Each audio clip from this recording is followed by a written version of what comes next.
a way to work around in a situation where if you needed to not have a traditional inspection scenario. So keep in mind, here in Georgia, during your inspection time period, which is we call the due diligence time period, you can terminate a contract for any reason, inspection related or not. So because of that, the seller wants that time period over as quickly as possible. And that's why during the unicorn years, if we had someone waiving their inspection, essentially meaning they were waiving their due diligence period, you could still have a 24 to 48 hour due diligence period and get a home inspection done. I have fantastic partners that I partner with that can get us in that quickly. All right. The second worst home buying advice is buying is always better than renting. So this is something that you need to know and keep in mind. If you have a real estate agent that is telling you, hey, buying is always better than renting, that is bad advice. There are many, many, many scenarios where renting is better than buying.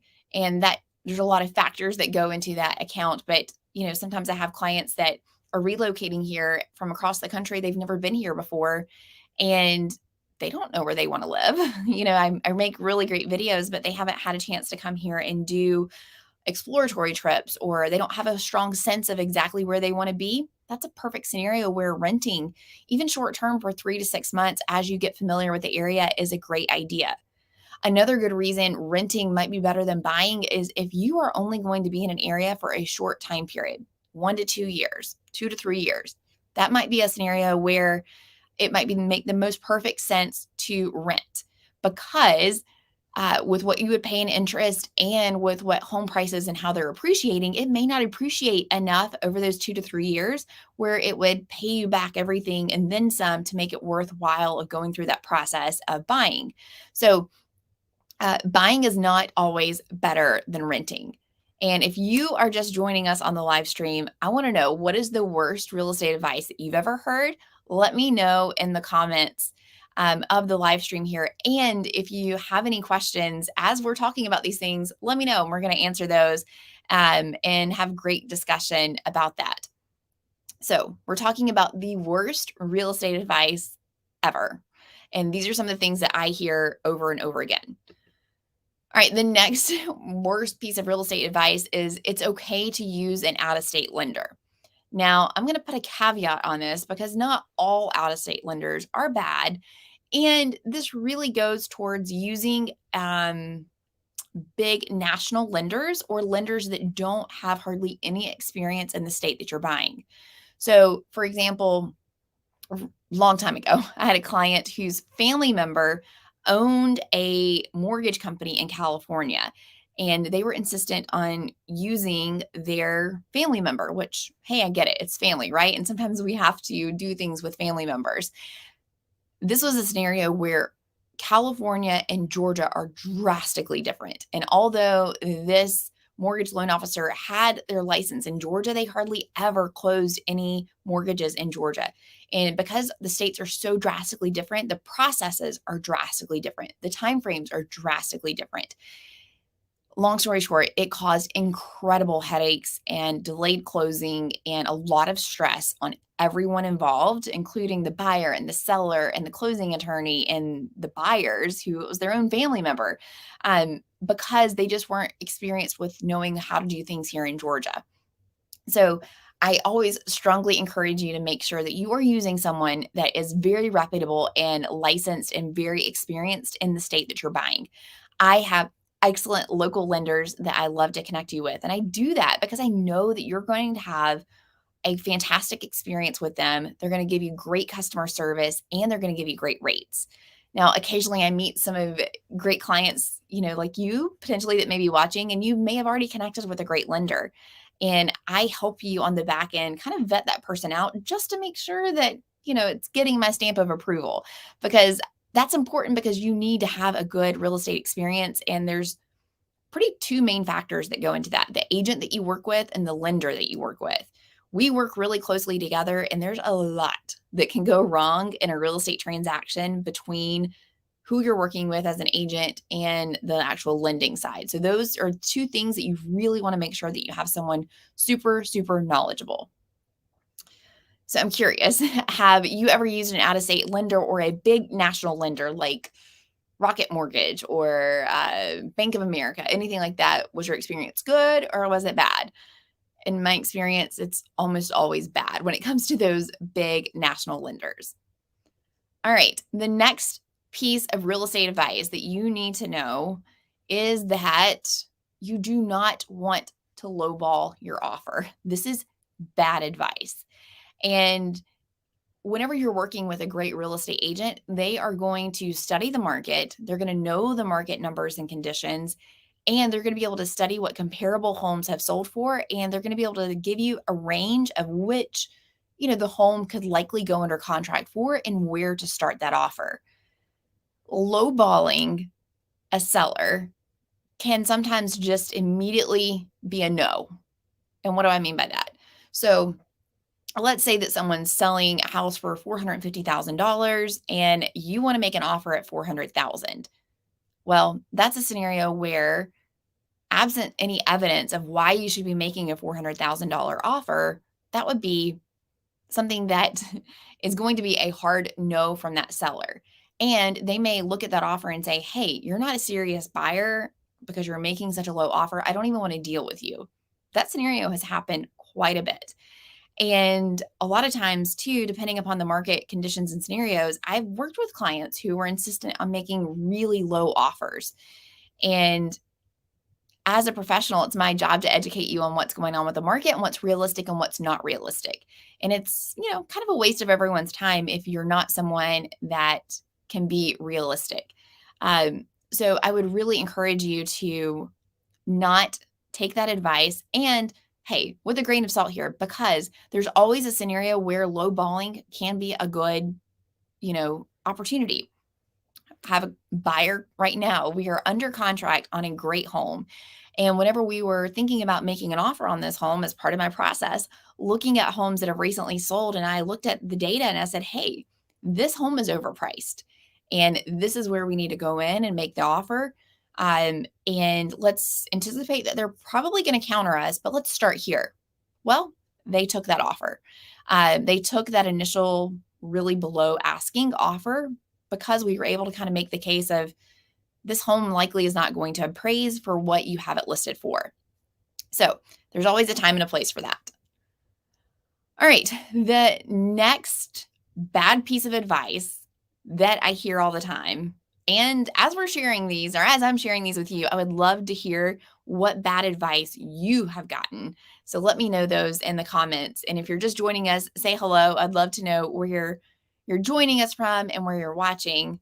We have Peach Lover joining us from Florida. Welcome back again to the channel and joining us this week. I greatly appreciate it.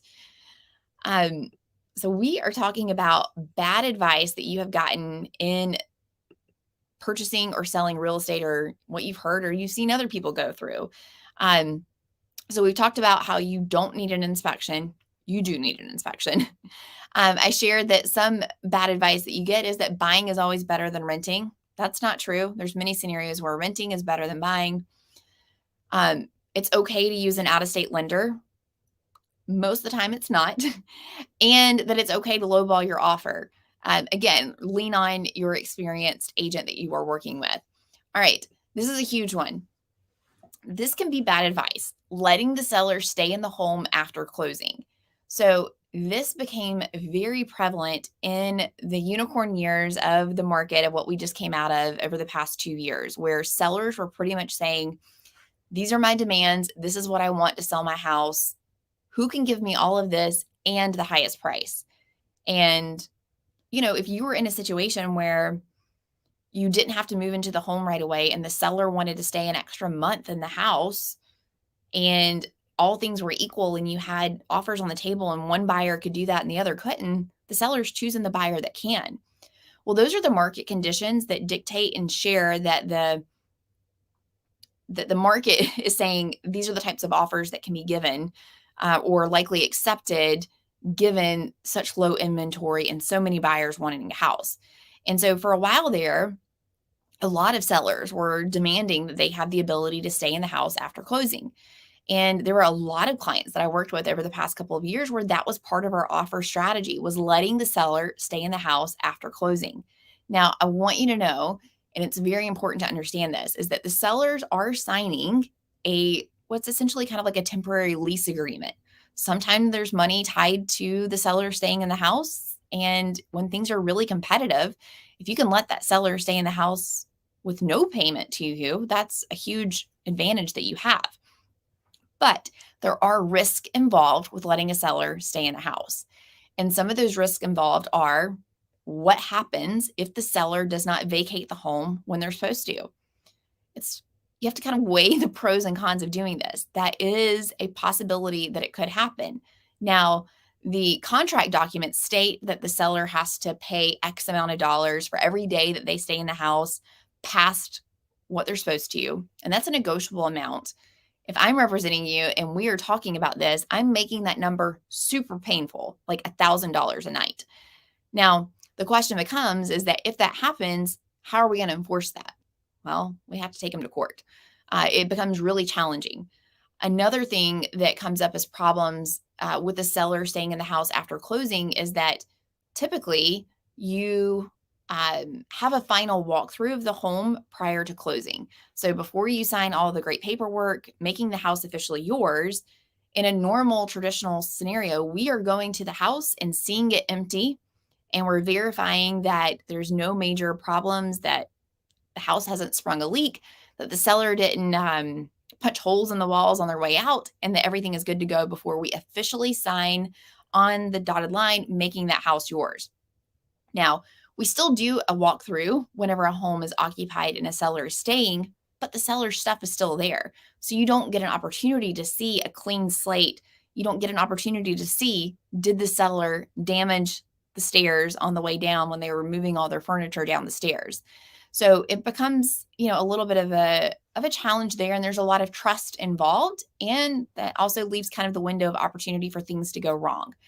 I always encourage buyers and sellers, if we can ever negotiate a period where you're not allowed to stay in the home after closing, that is the best case scenario for everyone, to have the house empty whenever you are signing the papers at closing. That is the best case scenario, because there's a lot of risk and a lot of opening Pandora's box for a lot of potential problems when it comes to letting a seller stay in the house after closing. Now, if it's a multiple offer situation, that might be something where you might weigh that risk and reward factor there to take on maybe the potential headaches that may come from letting a seller stay after closing, if it's the breaking point that gets you the house. So that's definitely something to consider. All right. So Peach Lover, she negotiated that. She's able to close on December 8th and move out of her house on December 31st. So this is usually happening in areas where we have a lot of competition, or there's not very many homes for sale. So, again, you kind of have to weigh the market conditions of what you are up against to know exactly when you should and shouldn't offer to let the seller stay in the house after closing. So if you are joining us here on the live stream, we're talking about the worst real estate advice that you've ever been given. And I'm sharing with you some of the worst real estate advice that I've seen other people take or give. But if you have some, let me know what those are in the comments section. And I'd love to talk about those. And if you have any questions, let me know. Well, let's get those answered for you as well. Okay. The next one that's bad advice is that either you don't need an agent or all agents are the same. Terrible advice. All agents are not the same. So unfortunately, as with some other industries, our barrier to entry as a real estate professional is very low. You just have to take a class and you just have to pass a test. That's it. And then anyone can go out and sell real estate. In the state of Georgia, you have to be 18 as well. So, and pass a background check. So you'll know that I passed my background check and my test. What's important about working with a really great experienced agent is, with that experience, the agent knows how to handle problems. And almost in all real estate transactions, there's problems. And sometimes there are problems that you don't even know about as the consumer or as a buyer or seller, because you're trusted, experienced real estate agent is handling those problems on the back end, or they're solving those and coming to you and say, hey, here's the problem and here's the solution. I've already put that in motion for us to solve that. When you work with an inexperienced agent, they don't have the experience to know how to handle those things. Um, they also don't have the experience to know how to negotiate on your behalf. There has been so many times recently where real estate agents without experience are acting like we're still in the market that we were a year and a half ago. Um, I recently had an opportunity where I listed a house and represented a seller, and we received an offer over asking price on this home when they did not need to offer over asking price. They were the only offer, but they acted as if they were competing against other offers and gave us way more than what the home was truly worth or what the market was saying. And that's a situation where I feel like if the buyer would have had a better agent, they would have realized that they didn't need to go that high, and they could have negotiated a little bit lower. So there's a lot of scenarios where having an experienced real estate agent really matters. And this, buying your most likely expensive financial asset that you're going to have, your home, it makes really great sense to work with a really great experienced agent. The next question is usually like, well, how do I know that I'm working with a great experienced agent? There's several ways that you can do this. And I would recommend you always want to go look for reviews. You want to make sure that you have someone that has a strong history and track record online. You also want to look for recent sales. You want to know, is this real estate agent, is that their full-time job? I know that I want to work with someone that does their profession full-time and that they are solely dedicated to that. I also want to, maybe talk to a couple of other agents as well, just so you have something to compare against, so that as you're talking to them, you're going to get, and as you ask questions and they answer those questions, you're going to get a good sense of knowledge of who is different. So you really want to make sure that you interview agents and make sure that you work with a great agent. Okay, so speaking of agents, the worst piece of real estate advice is letting the listing agent represent you as a buyer, thinking that you're going to save money. So if you are a buyer and you don't have an agent that you're working with, whenever you call that sign or whenever you call the agent that has that home listed and they represent you, it might be different in other states, but here in Georgia, that agent can only ethically represent one party. They've already signed on the dotted line and signed an agreement with that listing agent stating that they represent the seller's best interest, not you, the buyer that just came along and said, hey, I want to make an offer on this house. Sure, that agent can help you put something on paper and they can go back and present it to their seller, but they're negotiating against you. They are learning that inside information, they're learning that knowledge, and they are, going back to the seller and really negotiating against you. Now, you might feel like you get a good price on the house, but where problems and issues come up is what happens when there's issues with the home inspection, what happens when there's issues with appraisal. You need a great agent on your side representing you and negotiating on your behalf, and to have that conversation with the other side to know what's right and what's not right. Because just like there's inexperienced buyer's agents, there's inexperienced listing agents. And so you never know what you're getting. So you always want to make sure that you have someone representing you and working with you. If you're choosing someone online, make sure that you're looking for the information that we just discussed, reviews, asking them questions, looking at their production history. How many homes do they sell in a year? How many clients do they help? Those are all good key indicators that are going to tell you if this person is good and someone to work with or not. Okay. The next piece of information that's terrible real estate advice is not worrying about a final walkthrough. So before you go sign on the dotted line and make that home yours, it is always so important to go visit that house, preferably right before closing, and making sure that it's in good condition and that nothing crazy has happened in the time span of when you've last seen the house. You want to make sure that a tree branch hasn't fallen on the house and caused damage to the roof. You want to make sure that all of a sudden a leak hasn't sprung up in the basement. You want to make sure that the home is empty and that the sellers haven't left a bunch of trash or furniture behind that now becomes your problem. Because once you sign on the dotted line and you sign those closing papers, the house and all future problems are now yours. And you really want to make sure that you are crossing your T's and dotting your I's to make sure that the house that you have signed off on exactly the condition that it's in whenever it is handed over to you. So you definitely want to make sure that you do that. Okay.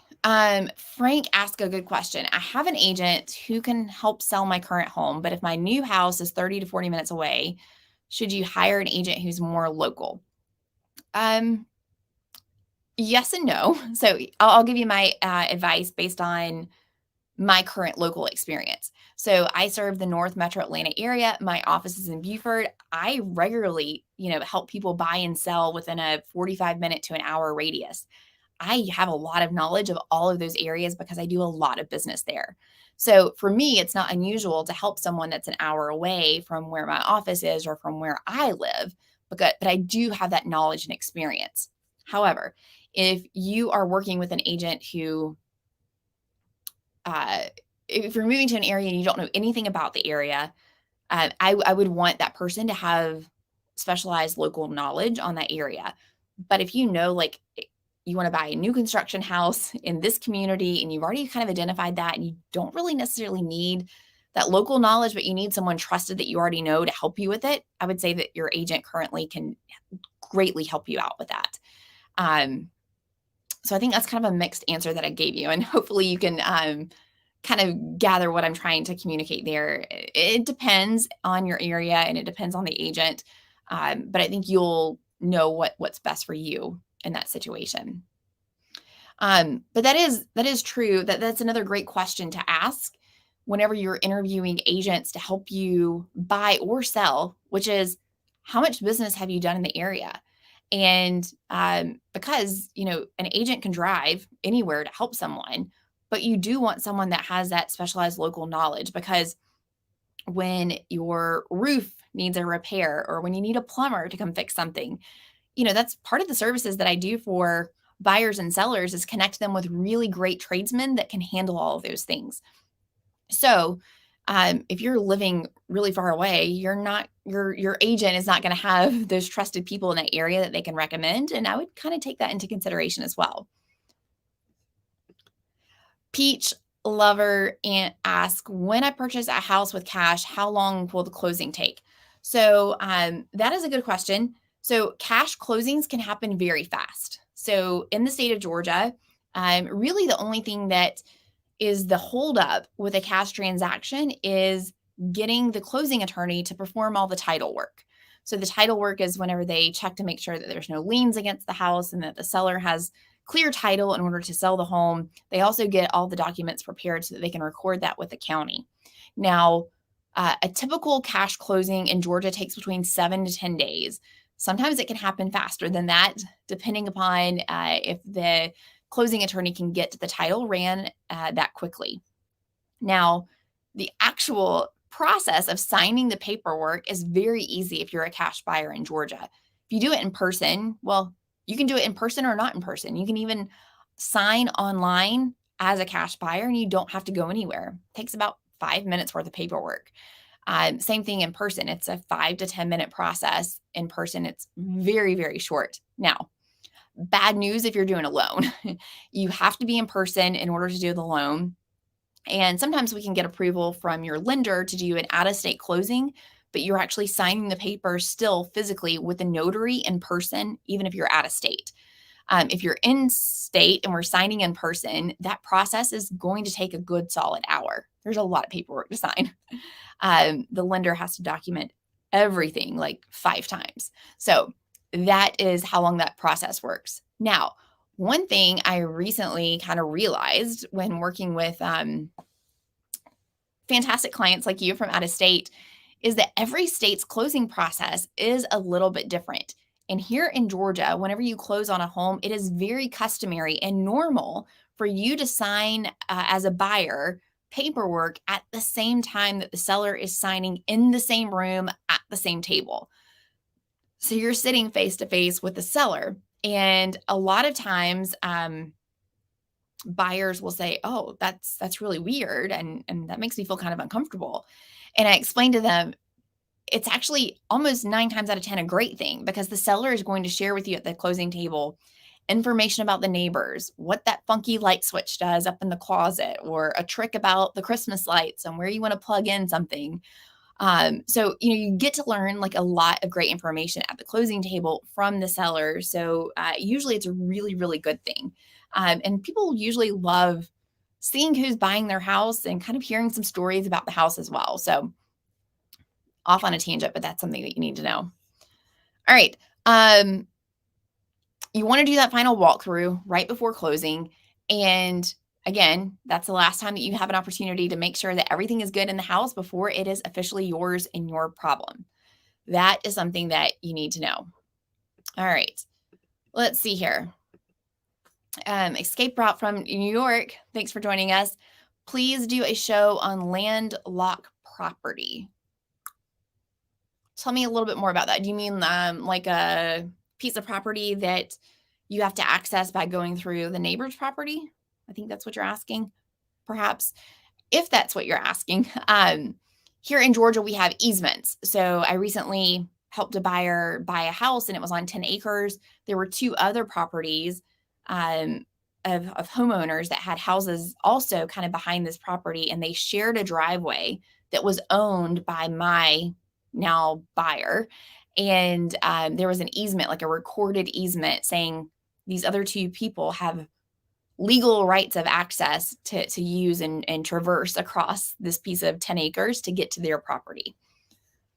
But yes, I can do some more information about that, and that's a good idea. Thanks for sharing that. Our house has been on the market for over 3 months. I feel our agent isn't doing anything to get it sold, having only shown the house twice. I'm at a loss because we have to move. So there's 3 things that help a house sell or that cause a home to sell. The first is the location. You can't change the location of the house, right? So you have to see kind of like what the market conditions are around the location of your home and what other homes are doing. The second thing that causes a home to sell is the condition. So go evaluate the condition of your home. Make sure that, the carpets are cleaned and the exterior looks good and you got good curb appeal, everything that you can do to make your home and as appealing condition as possible. That also goes to making sure that your agent has really good photos that are showing off the condition of your home. I clicked on a listing today, y'all, and I went through 26 photos of the exterior and drone shots of this house before I actually saw an interior photo. As I was clicking, I was beginning to think maybe this house doesn't have any interior shots, because sometimes people will list houses and they won't show any interior photos because usually it's like a fixer-up or a really bad situation inside. So that's where my mind was thinking. And then when I finally got to picture 22 or 28, whatever it was, that's when there was an interior shot. Buyers don't have the patience to click through 22 photos before they get to an interior shot. So evaluate the photos that you have of your house, evaluate how not any there are, and make sure that there's professional photos that are taken. That is something that no cell phone pictures here. So location, condition, and then the third is price. So if you are not getting the showings, it's because one of those 3 things or a combination of those 3 things. If you've done everything you can for the condition, you can't change the location. The only thing left to do is change the price. And so I know that's really hard to hear right now because we don't want to necessarily sell something for less, but that is the only thing left that you can change outside a few other marketing things. But I'm assuming that your agent is probably already doing those other things. And the price is going to be the biggest lever that you have that you can pull to help make that change. You say that it's in perfect condition. We have all new fixtures, paint, everything's been remodeled. It's a huge house in a great area in Miami. I don't know.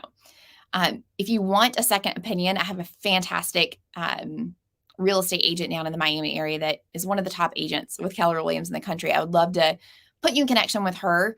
Sometimes it is the marketing, and sometimes it does help to get another agent's opinion on the price, because just like there's good and bad real estate agents, sometimes there's agents right now that are just giving the wrong advice to sellers and telling you your house should be priced at one when really it needs to be priced at something else. So I would, reach out to me. I know that you can find my contact information directly below this video, and I'm happy to put you in contact with her. Peach lover, agents should do open houses back to back with lots of marketing. So open houses are a great tool to use as a real estate agent to help get foot traffic in the door. But I would encourage you to say that if your agent's doing open houses, if they're doing a big social media push and you're still not getting showings, that is price. That's the only thing left is price. So good advice. All right. The last piece of bad advice that we need to talk about is you should wait for rates to come down. And I can just hear some of the comments, the future comments from people watching this video is like, oh, you're a real estate agent. You just want to sell me a house. And, yes, of course. This is my career. I'm going to help you buy a house now, in the future, or if you don't buy, that's okay. And there's nothing worse for me as a real estate agent than talking to someone with the intent of them wanting to buy a house and then telling me that they're going to wait.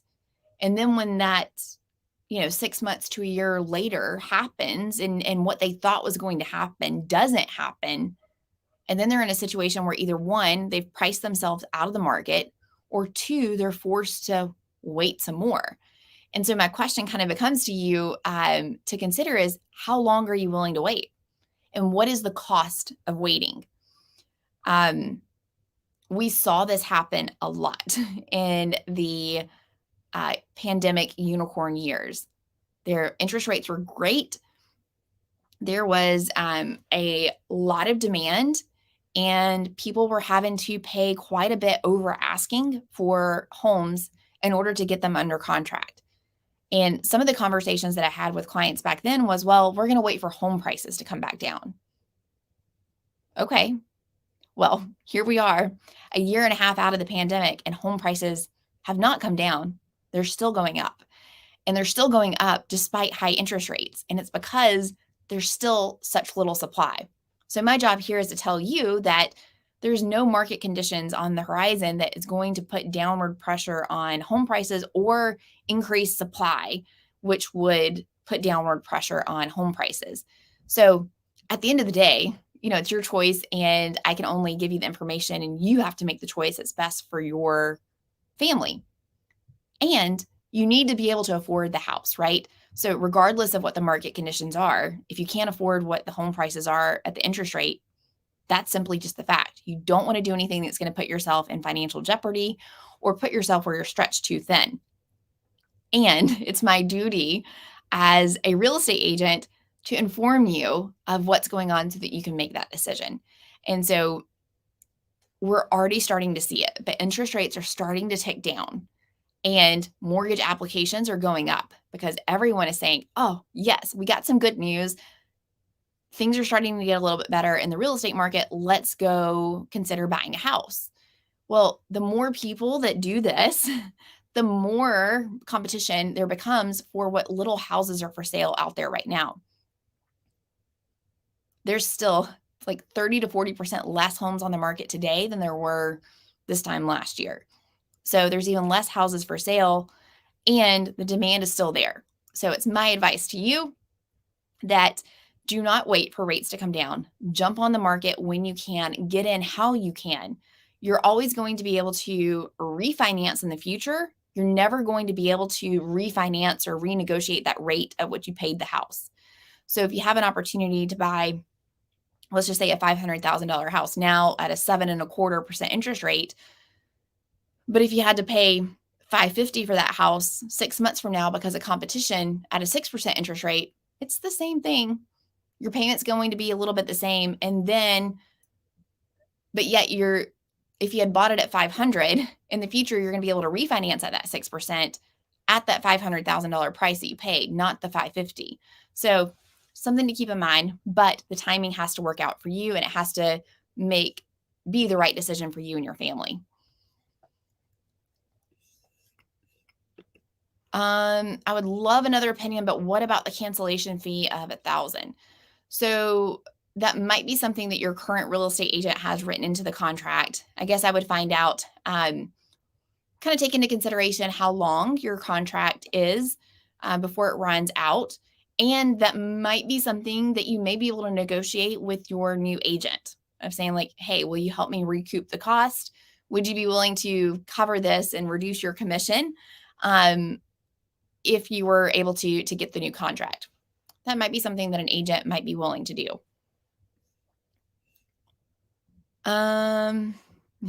Peach Lover says that she was eyeing a house in Winder and that they were going to call, but it was gone in days. Good houses still go fast. And that is so true.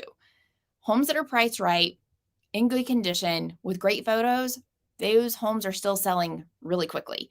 So I would say that you want to make sure that you're in a position where if you're in the market, that you have yourself set up for success so that you can act fast.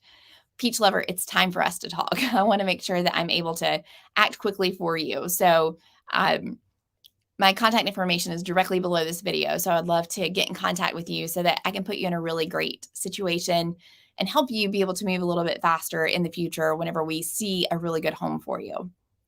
All right. So if you have any other questions about making a move or good advice in real estate, bad advice, any questions, let me know in the comments and I would love to answer those for you. If you haven't already subscribed to the channel, make sure you do that now.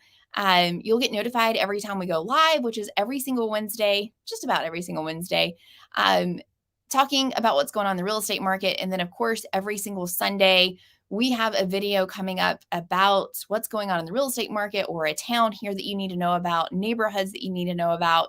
So those go out every single Sunday, and I want to make sure that you're in the know whenever that happens. What are the positives and negatives of living in South Georgia, specifically Valdosta? Why are homes in that area cheaper than the rest? You're asking a great person. I grew up in Valdosta and lived there up until my mid-20s. So Valdosta is pretty much the hub of South Georgia, right? Right off of 75. You've got great industry, great university town, Valdosta State University. You also have Moody Air Force Base. But really, Valdosta is like the regional hub for employment. There's no other nearby towns that really have a whole lot of employment opportunities. Tifton, maybe Warner Robins, you've got Albany, those are some other towns, but homes are just cheaper down there because employment opportunities are not as robust down in South Georgia. So positives, more affordable housing, more affordable options. You can get more land. The negatives, it's incredibly hot. When I say it's incredibly hot, I mean, it's like the heat is stifling hot. You do get used to it though. The other con I would say is that there's just not a whole lot to do in South Georgia. So Valdosta has, a Target, a Sam's. They've got some retail stores, some of your big box stores, Home Depot, Lowe's, all those things. They don't really have a whole lot of other shopping. So if you want to go to shopping at, a bigger area, and this might not be something that you care about at all, you're driving 2 hours to Jacksonville or an hour to Tallahassee to go to some of those things. If you travel a lot for work and you need an airport, they've got a tiny little airport in Valdosta, or you have to drive 2 hours to go to Jacksonville. So those are some of the cons. Pros, you're right off of 75, so it's easy to go other places, and you're closer to Florida. So going to the beach on vacation, it's just a couple hours drive. Whereas Up here in North Georgia, you're driving in the car for at least 5 to 7 hours to get to a beach. So those are the things that I think are pros and cons of the area. If you like to hunt and fish and all that kind of good stuff, it's a good area for you. Housing keeps going up and up. Going to be in a position to buy in 1 year. Wonder what the market will be like. Yeah, me too. I wonder what the market will be like. I think we are going to be in a position where home prices, it depends on what interest rates do. So I think if we get to a point where we're in the sixes next year, there's going to be a lot of demand for houses. I think it's going to put upward pressure on home prices. I don't foresee us being in a scenario where we're seeing 20% year over year appreciation, but I do think it's very possible in our area to get to 6-8% year over year home price appreciation because of interest rates and because of the lack of inventory that we have. Some areas that might be a little bit more, and it all just depends on what those interest rates do. If you are in a position where you can buy earlier, huge fan or advocate of you doing that earlier, because I do think it's going to put you in a position to save some money.